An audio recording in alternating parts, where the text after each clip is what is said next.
doing? I'm going to interview Michi for a podcast. Have you ever listened to a podcast? No. You can watch us do it. So first you say, we have a new guy, which is named Michi, and then like, if you have any questions about animals, then answer them. Would you like to say your name and how old you are? Michi. I'm 6. I would love to talk about animals. You said animals were a specialty of the things you were interested in talking about. Yeah. If I were an alien coming to Earth before and I've never seen an animal, could you tell me about some of the animals that are on our planet? Should I talk about the skunk? Skunk's a great animal. Why not? I'm just gonna talk about tigers. Yeah, what's a tiger? It's a big cat. It has lots of stripes on it. And it sneaks in the forest to catch its prey. It jumps out to eat its prey. And why it does that is so it can eat. What kind of things does it eat? It eats meat and nothing else. So meat is inside an animal. A tiger can run this fast. What's the difference between a human and an animal? Well, actually, humans are animals. But the difference between humans and animals is like a lot. Animals are different. Way different. I can't talk about all the differences. Humans are pretty weird animals, right? We don't have fur on our skin. We walk on our hind legs. We can't fly in the air like birds. We can't swim in the water like fish. We use inventions to do that. Exactly. Right. I thought everyone knew about inventions. How would you explain it to someone who doesn't know? Okay. So invention is someone who makes that. They make it up and they make it real so they can go underwater or they can fly in the sky. So humans, even though we can't fly like birds or swim like fish, we can make things that let us do those things. Yeah. There's one thing that humans make up that's maybe the most powerful at all. Do you know what it is? It's stories. Yeah, stories.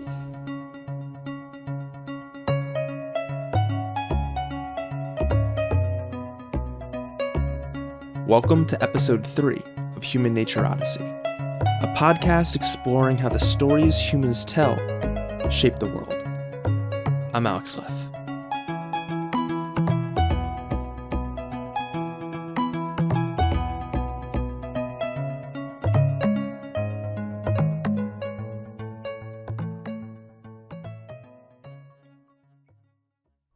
This is the third installment in our series on Ishmael by Daniel Quinn.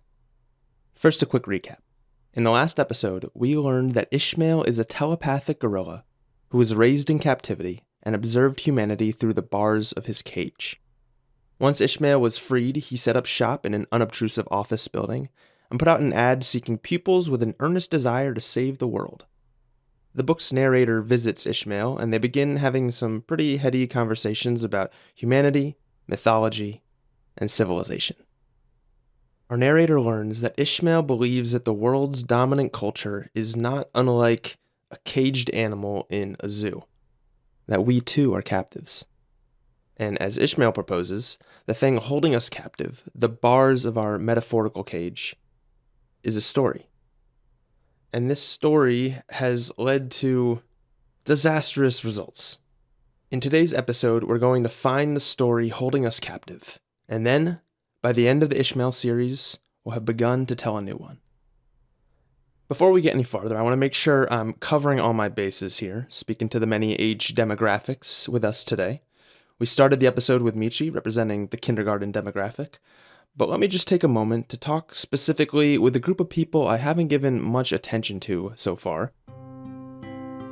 Babies. Ma. Sorry it's taken me so long to address you guys specifically. I know the babies out there didn't choose to listen to this. It's not your fault your parent and/or legal guardian is trying to listen to something on their way to acro yoga, or likes to play podcasts in the background while folding socks. But to the babies stuck listening to this today, On behalf of the adults in the world, let me just say, I get it. You're just being introduced into the world and it doesn't make any sense. You're hungry, you're tired, you're too cold, you're too hot, your funny white pants are a little wet. You might have some questions for us, and that's fair. Why is the sky blue? Why is nighttime dark? If I can put food in my mouth, why can't I put it up my nose?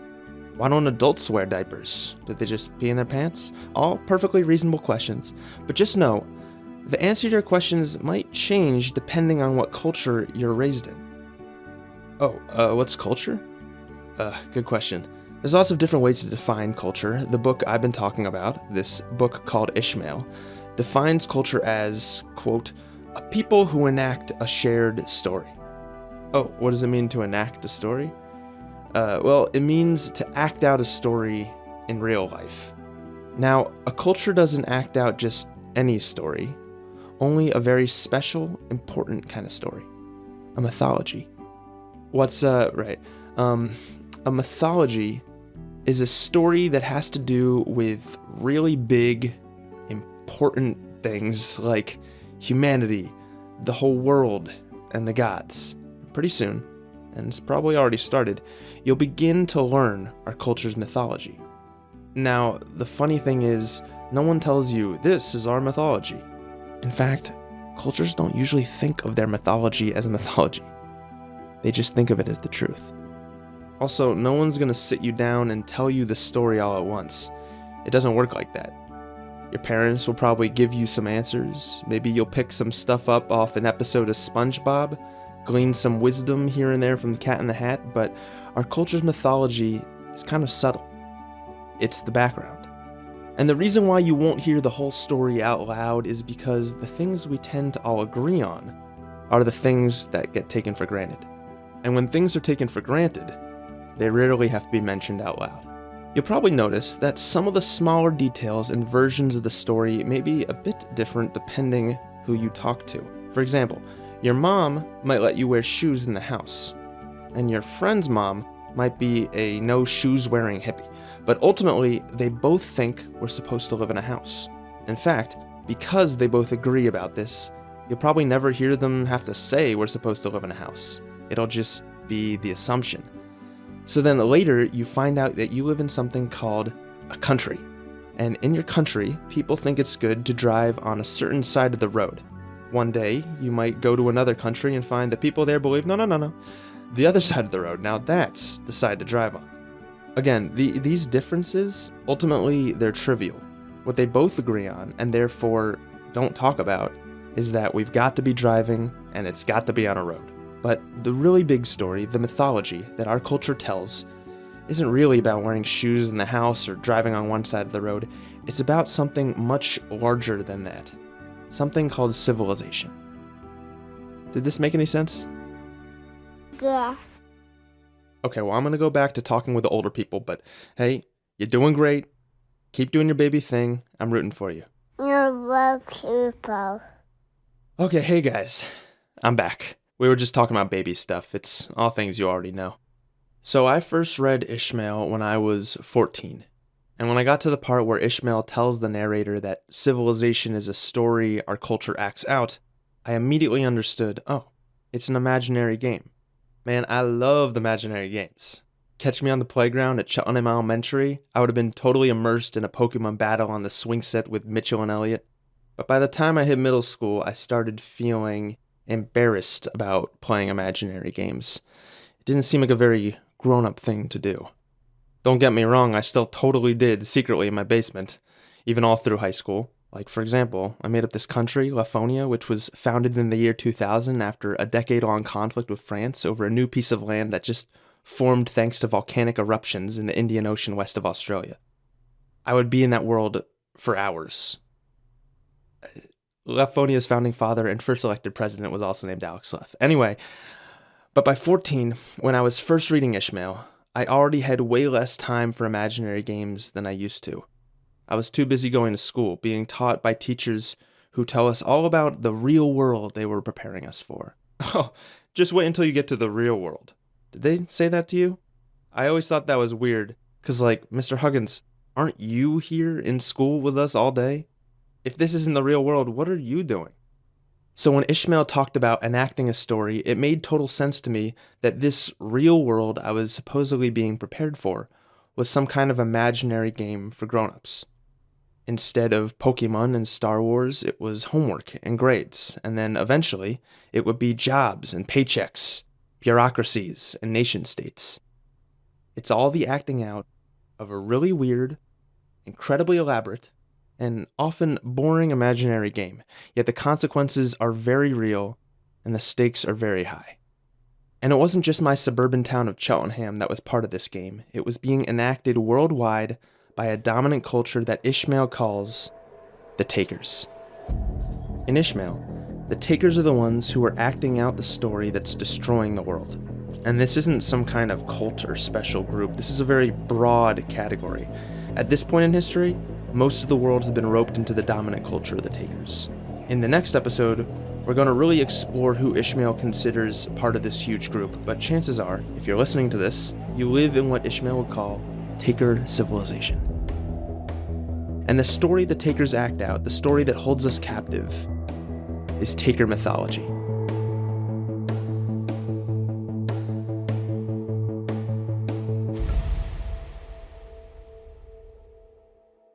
Now, as an aside, for those who are familiar with Ishmael and Daniel Quinn's books, the term he uses for this collective mythology is mother culture, which lets him personify this mysterious social force as if it's a person whispering to us these subtle messages that influence our behavior.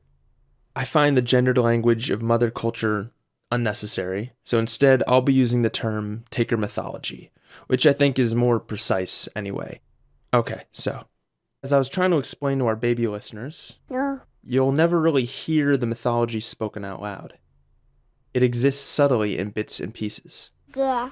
And what Ishmael does is weave together these fragments into a cohesive narrative. One simple story that if we tell out loud, maybe we'll see that it's just a story, learn how to stop enacting it, and start to act out a new one.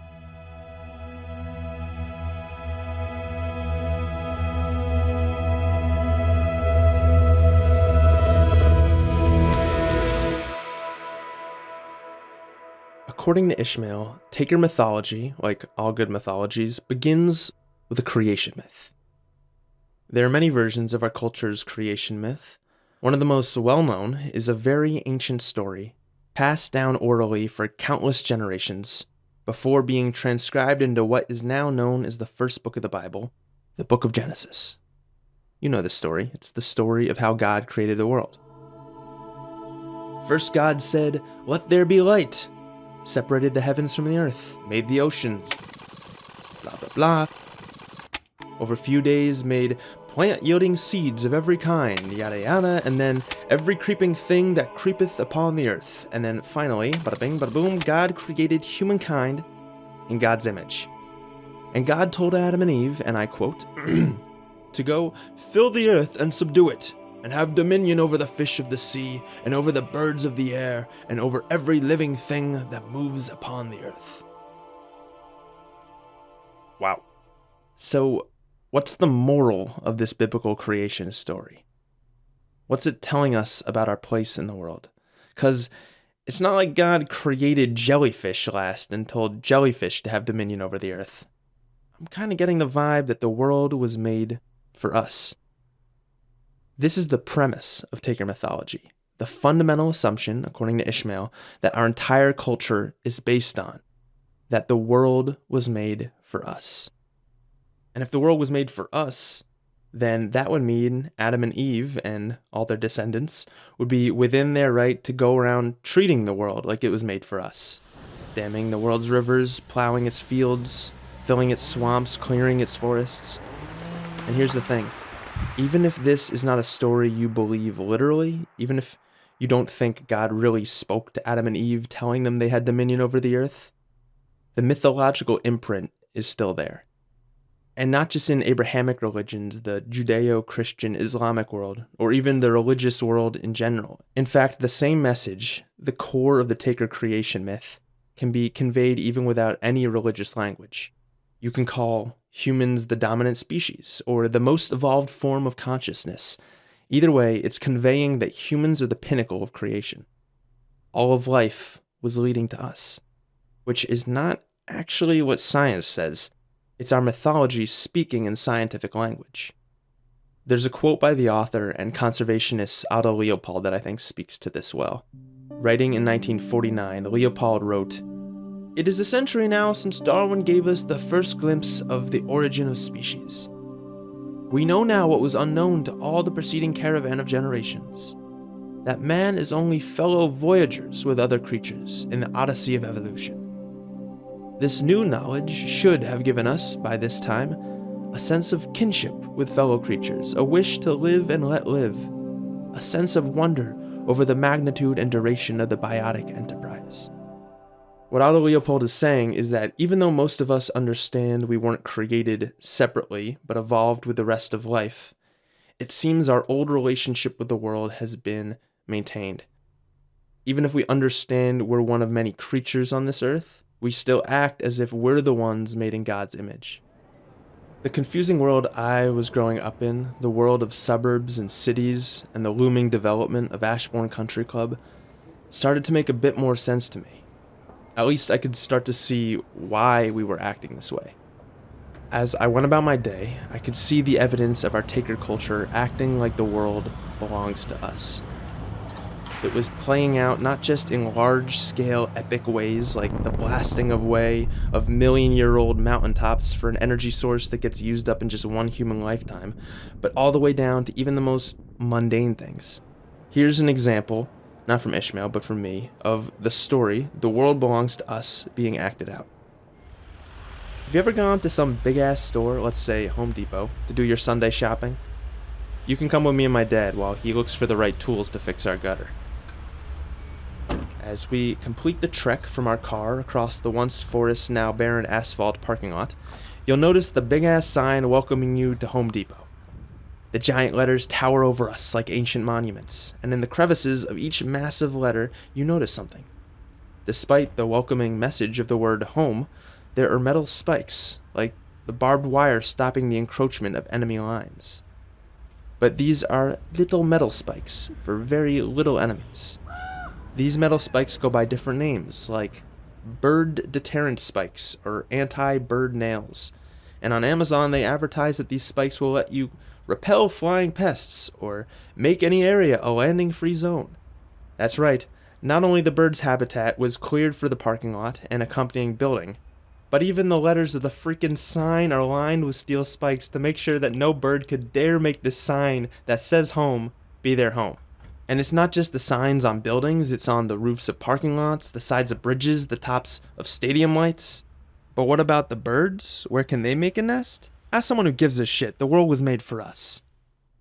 So if Ishmael the gorilla asked someone why there's all those metal spikes to keep off birds, he'd probably get the answers, well, you can't have pigeons taking roost on our buildings, or, hey, it's more humane than killing them. But what Ishmael would hear deep down in the subtle unsaid message of those reasons is that they believe the world belongs to them. Okay, so we have the creation myth down, and an oddly specific bird-based example of what it means to act out the world was made for us.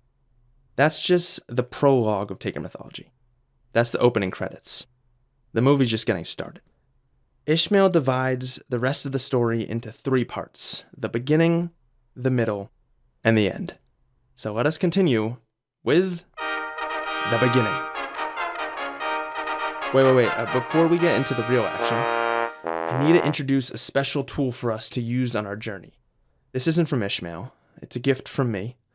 I call it the Taker Mythology hat. It's an imaginary hat, but as we're seeing, imaginary games taken seriously have real power. We each wear our own imaginary Taker hat. Your hat can look any way you want. Maybe some feathers, pearls, and diamonds. Maybe it's that kind of hat with a little spinny fan thing on top, you know what I'm talking about? My Taker hat is a black top hat, because I think top hats are underrated. It also has googly eyes. So what's the point of this hat? Well, we're all opinionated, critical thinkers here. We think for ourselves, and that's very important. But what this hat does is temporarily turn off our own ideas so we can tap into a more general cultural sense of things, the conventional wisdom. When we wear the Taker Mythology hat, we're able to ask not what we think, but what our overall culture thinks. The hive mind, you know? So with the help of our new Taker hat, let's get to the beginning of Taker Mythology. In the beginning of Taker Mythology, Ishmael points out, the world may have been made for humans, but humans didn't realize this right away. Picture Adam and Eve running around, naked in the Garden of Eden, just a little leaf covering them up. Okay, sorry Adam, the leaf wasn't that little. But back then, humanity lived like any other animal. What does it mean to live like an animal? Okay, this is where our Taker Mythology hat comes in. I'm putting mine on. If I listen closely, I can hear it starting to talk to me. Hey, how you doing? Always a pleasure to be up here on your head. Thanks for having me. Thanks for being here, Taker Mythology hat. We were hoping we could ask you some questions today. Hey, you know I love giving advice. First one I'm gonna give for free. 2 words, my friend. Dandruff, shampoo. Okay.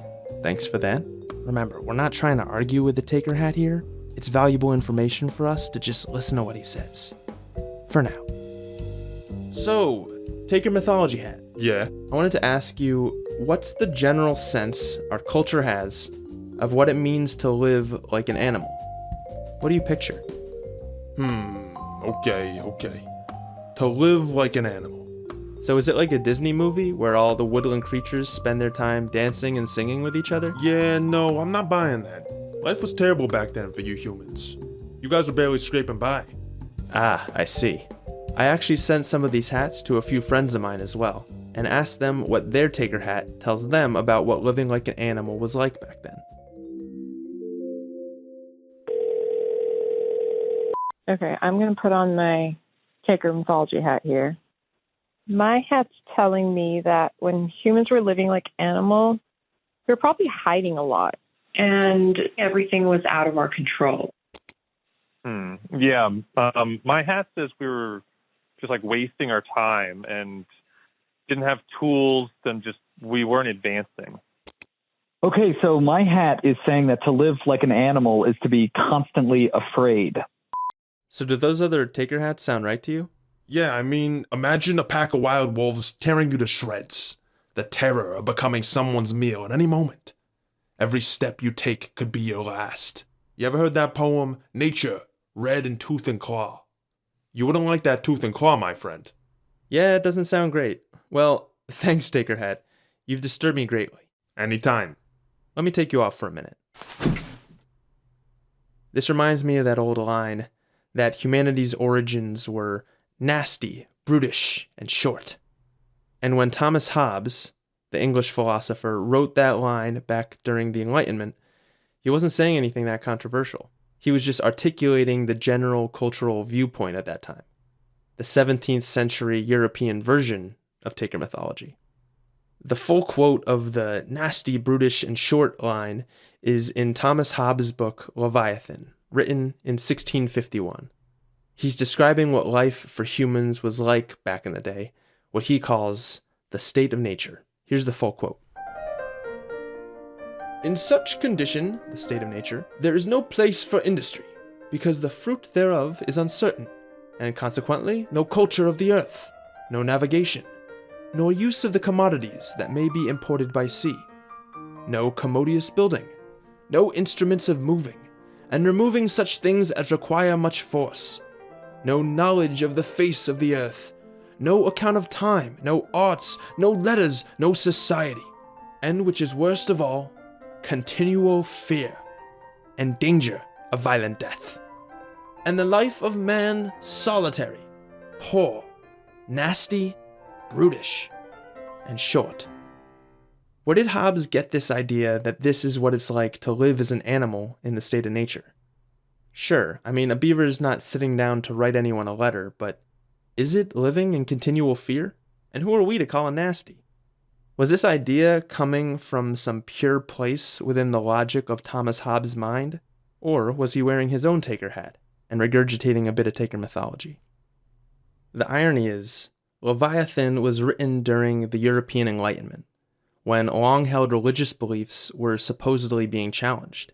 This last quote from Thomas Hobbes is a great example of how the mythology of long ago, even without religious language, filters into so-called secular thought. And it's not that the opposite of what Hobbes is saying is really true instead. I'm definitely not saying beavers live forever and play Nintendo all day. What Ishmael wants us to examine is when our ideas about the world are really just Taker mythology speaking through us. So, back to Ishmael. According to our mythology, as the narrator puts it, to live like an animal is to live, quote, at the mercy of the world, without having any control over the environment, unquote. I'm going to put on my Taker hat again and try to sense where the story goes next. Okay, so the issue with living like an animal is that the world was made for humans. That's the premise of Taker mythology. Right. And if the world was made for humans, then humans can't live by the world's rules. The world's supposed to live by yours. Just like God told Adam and Eve. If the world was made for humans, humans had to master it. And how are we supposed to do that? Well, this is the perfect time for a quick word from our sponsor. Wait, we have a sponsor? Are you tired of always being afraid? Of not knowing where your next meal will come from, or if you'll be the one on the menu? Well, do I have the thing for you. It's time you tried the agricultural revolution. It's easy. First, settlement gives rise to the division of labor. Then division of labor gives rise to technology. Follow these simple steps, and before you know it, you'll be a part of civilization. You're not meant to live at the mercy of the gods. You're supposed to take matters into your own hands. Go ahead, master your environment. What do you think that big brain of yours is for anyway? Cracking coconuts? Civilization. More fun than a pillow fight. That's right. And if humanity is the pinnacle of creation, or evolution, I don't pick sides, then civilization is the pinnacle of humanity. Get what I'm saying? Besides, the world needed you guys, you humans. Really? Why did the world need us? Well, because without humans, the world is complete chaos. It's a dog-eat-dog world out there. A lawless jungle. Total anarchy. And who's the kind of person who brings order to anarchy? I guess some kind of ruler? A dictator or something? That's right. Humans are supposed to be the kings of nature. The emperors of the world. Aha, okay. Then we can add a key detail to our original premise, the world was made for humans. We'll add, and humans were meant to rule it. The story is starting to take some shape here. This brings us to the middle of Taker mythology.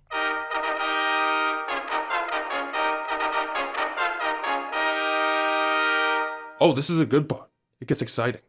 Oh yeah? Yeah, you see, there's a plot twist. What's that? Well, sure, humans were meant to rule the world, but, it sure seems like God didn't tell the world that. Let's phone a friend again and ask what their Taker hat tells them. When humans set out to rule the world, what happened? Oh, nature fought back. Nature used guerrilla tactics, which is what happens when you're fighting an occupying force. The world didn't know what was good for it. We came in like the substitute teacher, and the class just wouldn't listen. And if the people won't submit to the king's rule, then what does he have to do? He has to conquer them. Ishmael describes it like this. What man built up, the wind and rain tore down.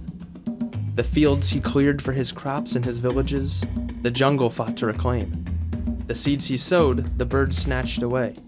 The shoots he nurtured, the insects nibbled. The harvests he stored, the mice plundered. The animals he bred and fed, the wolves and foxes stole away. The mountains, the rivers, and the oceans stood in their places and would not make way for him. The earthquake, the flood, the hurricane, the blizzard, and the drought would not disappear at his command. In order to make himself the ruler of the world, man first had to conquer it. This part of Taker mythology is constantly being acted out around us to this day. On the peaceful lawns of my suburban childhood, you could watch and hear the battle for human supremacy waging. Every autumn, the leaves change to spectacular colors and gently fall to the ground. What a precious, miraculous event we get to witness every year. But lost in the taker mindset, this becomes a grievous threat, and great effort is put into collecting these leaves, stuffing them into plastic bags, and hauling them away like they're trash for the landfill. And with the invention of the gas-powered leaf blowers, from the crack of dawn till an hour after sunset, you can hear the non-stop battle with the leaves. In taker culture, I guess getting these leaves off our lawns is more important than getting some peace and quiet. So we've covered the creation myth, the beginning, and the middle of taker mythology. So far it goes, the world was made for us, and we were meant to rule it. And when the world doesn't get with the program, we've got to enforce our rule. We've now arrived at the end of taker mythology.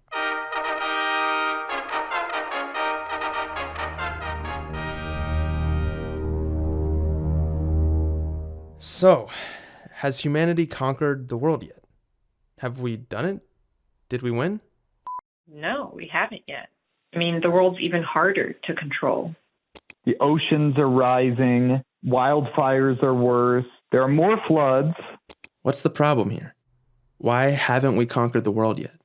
It's like we've grown too strong, and we're like a kid who was wrestling with their dad, but we're too strong to play wrestle with him now, and it's like we could actually hurt him at this point.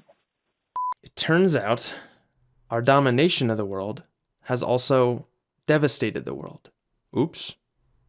In the last episode, we talked with Professor Keller about how we're living in a time of mass extinction.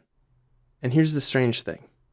You'd think that for taker mythology, this would be the unraveling of the story. After all, taker mythology is about a chosen species conquering the world, isn't it? Wouldn't this ironic destruction of the world kind of ruin the plot? Well, Ishmael suggests taker mythology was actually anticipating this ending. How is the story supposed to end? Taker hat? Oh, me? Well, I can't see the future, but the way I see it, I'm speaking on behalf of all taker mythology here, Of course. there are two possible endings to the story. Oh yeah? Yeah, alright, so sure there's a few serious crises on hand. Wildfires, droughts, floods, homelessness, famine, plagues, potential nuclear annihilation. Yes, and? Don't worry, these are just more problems to solve, and hey, I mean you guys are pretty dang good at solving problems, am I right? When you were too hot, you invented central air. When you were too cold, you invented space heaters and electric blankets. Know what I'm saying? Yeah, that's true. You got your greatest minds on it, my friend. I bet Elon Musk is working on the ultimate anti-mass extinction-orama contraption as we speak. So what would the world look like if takers eventually fully conquered the world? Oh, that's easy. The world will be a utopia. A utopia? That's right. It would only rain when you say it rains. Crops will grow with the snap of your fingers. You get more energy from solar and nuclear fusion than you know what to do with. Picture it. Chrome highways, golden cities, an Oculus Rift for everyone. In a way that makes sense. I mean, what's the point of conquering the world if you don't think you're going to create a better world? And at the end of a better world is a perfect world. And hey, I don't want to hype you up too much here, but Well, you're literally describing us taking over the whole world, so go ahead. Well, all I'm saying is, so the gods made the world for humans, and humans were supposed to rule it, right? According to taker mythology, right?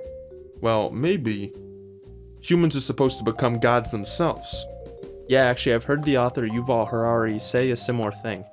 In his recent and very popular books, Sapiens and Homo Deus, he argues that's exactly what's supposed to happen, that humanity is supposed to evolve into gods.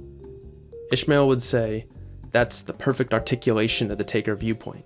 Jeez, again with the Ishmael book. It's just for the Ishmael series, I'm not going to talk about it forever. Sure, whatever. Anyway, Ishmael explains the taker end goal like this. Humans, quote, have to go on conquering it until our rule is absolute. Then, when we're in complete control, everything will be fine. All the life processes of this planet will be where they belong, where the gods meant them to be, in our hands, and we'll manipulate them the way the programmer manipulates a computer. Unquote. But, I don't know. Looking at the world today, the wars, the pandemic, mass extinction, it seems more chaotic than ever before. Are we really supposed to be gods? We seem like pretty crappy gods. Well, maybe you just gotta try harder, huh? Patience, trust the process. Just keep advancing and doing your thing, don't worry about it. So Taker mythology tells us the natural world was a lawless chaos that we had to bring order to. And if humans do what we're meant to do, conquer the world, master the environment, then we can become like gods and live happily ever after? Well, not so fast. Not so fast? What are you talking about? I thought you'd agree that's the ending. I told you, there's two possible endings. Okay, what's the other one? So, you see, on one hand, humans could totally crush it and make the world a perfect utopia. Or what? Or you're doomed. You're just gonna screw this up like you always do. What? Yeah, you're probably gonna destroy yourself and the whole world too. My money's on that one. So we're not supposed to be gods? Taker mythology was wrong. No, the exact opposite. You are supposed to be gods. But in the alternative ending, you're totally and completely doomed. Well, why? Why would we be doomed? I told you, I can't see the future, but I will tell you this. If you screw this up, it won't be Taker mythology's fault. It'll be yours. How is it our fault? You know the answer. If you can't rule the world like you're supposed to, it's because humans are too greedy, too stupid, too short-sighted. You're flawed. You're inherently flawed. So, according to Taker mythology, we're either destined to conquer the world, or we're doomed to destroy it? Pretty much. Either the world is our enemy, or we're the world's enemy. Yup. I guess these seem completely contradictory, but they're really two sides of the same coin. Both see us in conflict with the world. Bingo! You got it. Now, do you still need me, or can I get going? I gotta whisper some things into Mark Zuckerberg's ear. He's about to make a big presentation on the metaverse. Huh? Oh, sure, yeah. Thanks, Taker Hat. I think that's all we need you for today. Hey, don't mention it. I'm always happy to help. Next time you want me to bring the dandruff shampoo, or do you got it? I know, I'll get some. Thank you. You're welcome. It's tempting to agree with the second ending of Taker mythology, that we're inherently flawed. Maybe we are doomed to kill each other and destroy the world. That's just human nature. It's like the secular version of the Christian idea of original sin. We're all flawed, we're all sinners. But the Taker Hat isn't on our